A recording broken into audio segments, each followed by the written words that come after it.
Hi there, my name is Andy Sachs. I'm Vicar of St John's Church in Colchester, and joining me today is the Reverend Pauline Scott. Pauline, thank you for this time to hear all about the new garden community. Pauline has been in the diocese as a priest for the last 12 years. I know before that you were a curate serving in a brand newly built community. So you got some experience of working in a new community. Pauline, what is currently happening with the proposed garden community? It's now part of the local plans for both Colchester and tendering councils, and they're at the point of putting together the development plan, which will have the layout and the details of where everything is going to be within the envelope that has been set out. That includes, of course, the link road between the A133, the road that runs through Elmstead, between Elmstead and Colchester, and the A120. And also for the rapid transit system that they're hoping will be a tram-like system that will run from the garden community into Colchester and up to the park and ride. They have got the funding for both of those, and the development plan is the time when they are really looking for consultation with local communities and with stakeholders, and of course the stakeholders includes the church. Absolutely. And so, Pauline, you are on the community liaison group now, working with the planners. How do you see your role in that group? The role on the community liaison group, it was advertised for if anybody was interested, so anybody could join, well, could apply to join. And I thought it would be a very good idea to give us as a church, a voice on that group. I can't be there as a representative, but obviously I take with me the church's vision for what they'd like to see for the new community, the concern that the church has for the current communities, and for our desire to establish a worshipping community there. So I'm very much looking forward to working with them. We have started meeting. We're going to have a site visit soon. And we've got a talk coming up this week setting out exactly where things are at. And so what do you want to see in the new garden community? So much. The vision of the garden community is really a strong one because we have seen so many estates tacked on to Colchester, tacked on to the villages. And they come with houses. They come with what the developers want to give you. And the garden community is a totally new way of doing this. So it is established as a community and comes with all the infrastructure. So I've mentioned the roads and the transport system, but it will come with the shops and the schools and the doctors and everything that is needed to establish a new community. There are obviously things that we want to see there because we want to see it be a place where people can thrive and grow. So we want to make sure that there are doctors there. But perhaps beyond that, preventative medicine, support for people with dementia, support for different groups that might struggle. Good schools. Would it be possible to have a church school there? That would be a wonderful idea. But good schools so that the children, when they move into, aren't having to go outside that community. It's already there and established and part of the place. But housing, so much of what you see are these big 4-bedroom houses, and people are desperate for low-cost rental. Desperate. Good, low-cost rental in nice communities where they can settle their families and thrive and grow.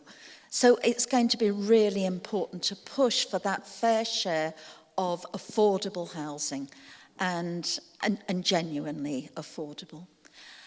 I'm very keen on the environment, and it is going to be important to make sure that that is right at the heart of everything that's happening. So there's tree-lined streets, that there are walkways, cycle paths, public transport is good and regular and affordable, so that the use of the private car is lessened.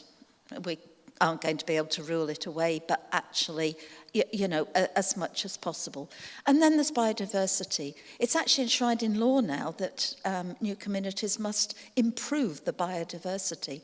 And in Campbell, where I did my curacy, in actual fact, they did improve the biodiversity. There's a wonderful country park, and it was far, far better than the fields that it had replaced.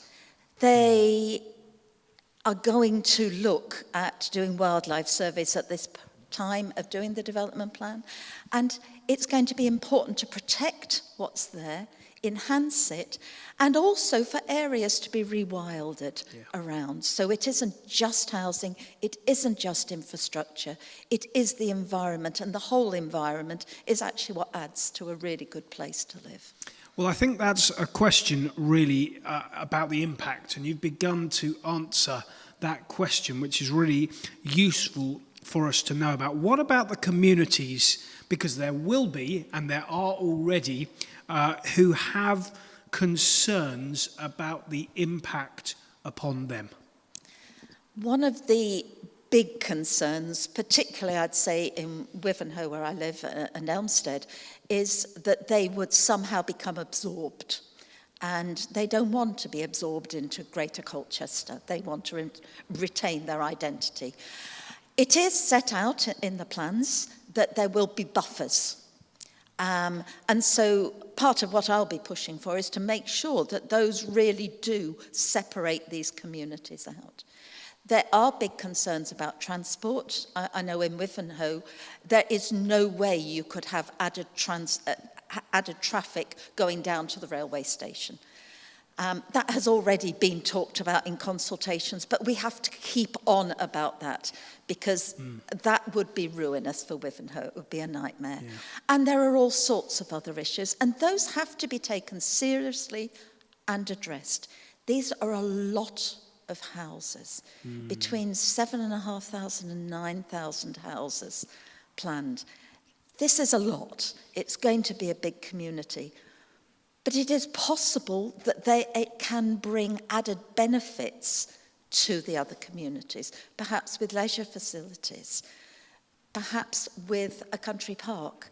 So there are possibilities there, but we need to hold seriously the concerns of our communities and allow them to be heard. Yes. And so tell us where the church and our church members can get involved. First and most important thing that the church needs to do is to pray. This community is happening. We're talking about 2024. It's not that far ahead, where the link road will be completed and they will start the housing. This is not soon. Greatly in the distance. Yeah. So it is soon. So please pray, keep praying. We would like to fund a minister to work in that fledgling community, to really establishing a worshipping community right from the beginning. The funds will need to be found for that. We want to share a community space, so there is space for that worshipping community to meet together. Please pray for that. Yes. And where's that worshipping community going to come from? Because actually, those seeds need to be sown. Are there any members of our churches round about who might consider moving in to that new community to be part of that new plant? Yes. That would be so exciting. Perhaps Christians from elsewhere to move in, to just help establish that new church, that new worshipping community there. And please, please, please get involved in the consultation. They are asking for your views. And it's very easy to say, we want no more houses. But these houses are happening. What we can do now is make sure that it is a good place to live and that the concerns of our communities are addressed. And we can do that by getting involved in the consultations via the website that they've set up specially for that. But there will be in-person consultations coming along. So we need to pray and we need to engage with the process. Absolutely. Pauline, thank you so much. Great to hear from you. Thanks, Andy.